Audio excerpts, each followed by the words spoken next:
என் friend ஒருத்தங்க Montessori school வச்சிருக்காங்க. அவங்க கிளாஸ்ல ஒரு குழந்தைய அப்சர்வ் பண்ணி பார்த்ததுல அவங்களுக்கு என்ன தெரிஞ்சதுன்னா, அந்த குழந்தை எங்க போனாலும் முட்டிக்கிறது, இடிச்சுக்கிறது, போறச்ச வரச்ச கையில, கால்ல எல்லா இடத்துலயும் அடி வாங்குறது. ஸோ ஒரு வாரம் இத அப்சர்வ் பண்ணிட்டு அவங்க பேரண்ட்ஸ கூப்பிட்டுட்டு பேசலாம்.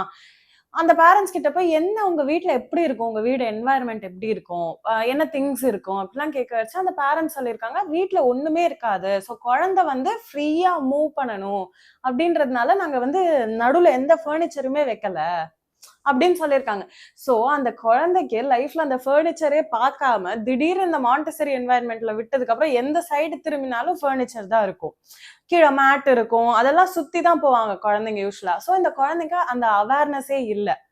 நம்ம பேரண்ட்ஸா என்ன நினைக்கிறோம்னா, குழந்தைங்களுக்கு இந்த மாரி திங்ஸ் எல்லாம் இல்லாம, அவங்களோட ஹர்டில்ஸ் எல்லாம் நம்ம எடுத்துட்டோம்னா, அவங்க வந்து சேஃபா, செக்யூர்டா அவங்க வந்து நல்லா டெவலப் ஆயிடுவாங்கன்னு நெனைக்கிறோம். But is it truly developing?